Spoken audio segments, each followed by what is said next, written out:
Yesus Tuhan dan Allah kami, Engkau layak menerima pujian, hormat dan kuasa, sebab Kau telah ciptakan segalanya.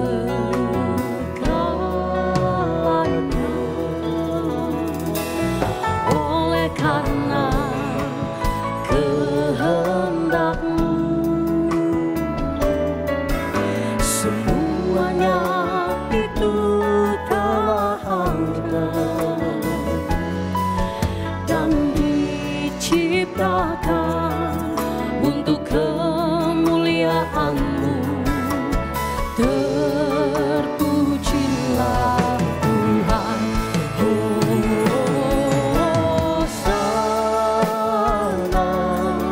Terpujilah Tuhan, terpujilah Tuhan Yesus. Hosana.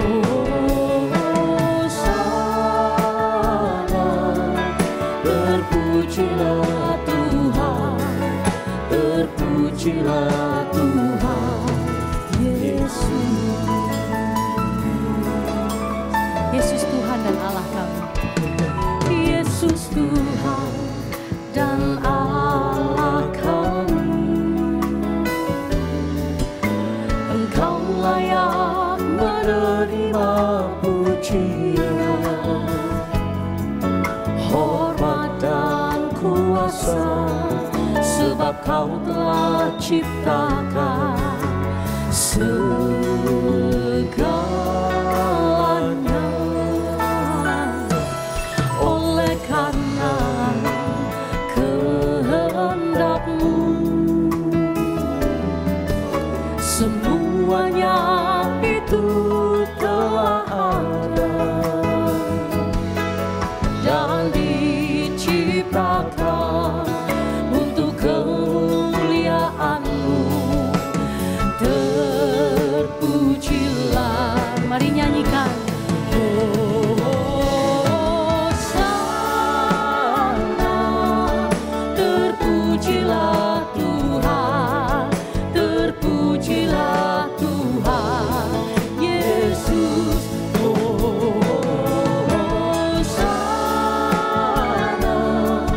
Terpujilah Tuhan, terpujilah Tuhan Yesus.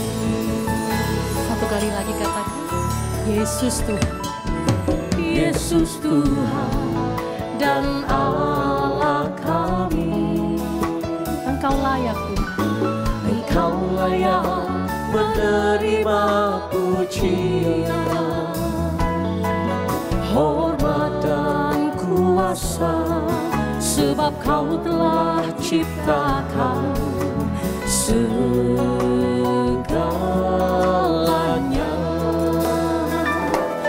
Oleh karena kehendak-Mu,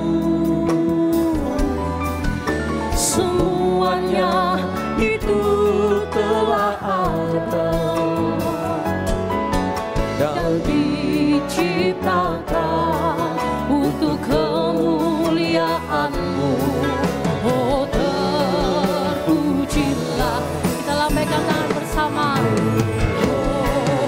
Hosana. Terpujilah Tuhan, terpujilah Tuhan Yesus. Hosana.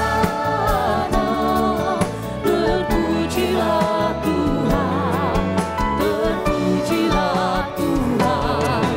Hosana.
Terpujilah Tuhan, terpujilah Tuhan, Yesus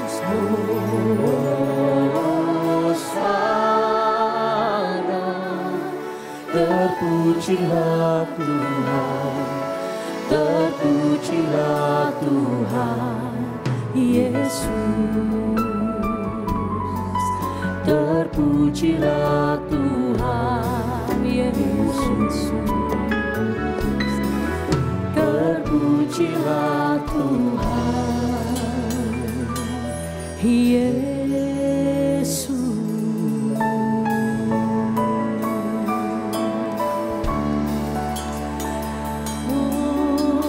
Hosana bagi Raja, dimuliakanlah Engkau Tuhan. Terpujilah namamu, Allah yang hidup, yang berkuasa, Tuhan atas hidup kami, dimuliakanlah Engkau. Hosana,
layak Kau dipuji.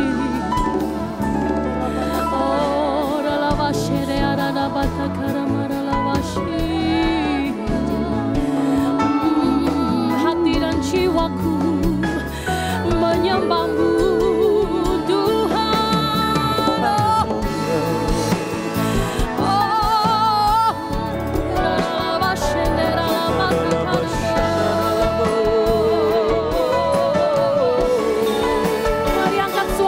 pujilah Tuhan, Dia saja yang layak untuk dimuliakan. Hosana bagi Raja kita, dimuliakanlah Engkau Tuhan.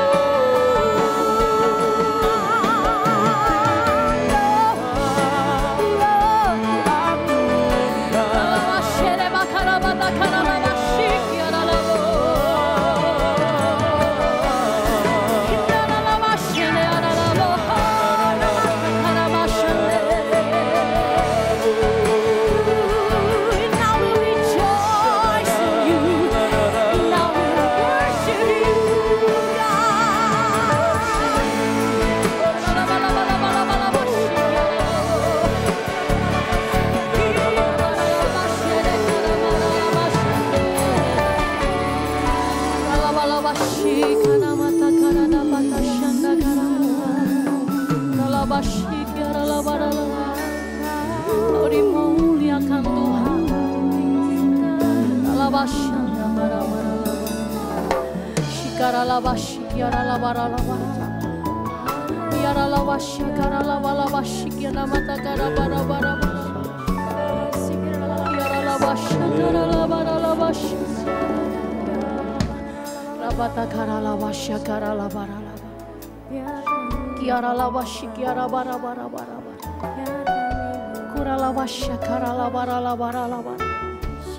Kau layak untuk dimuliakan Tuhan. Terpujilah nama Tuhan kekal untuk selama-lamanya.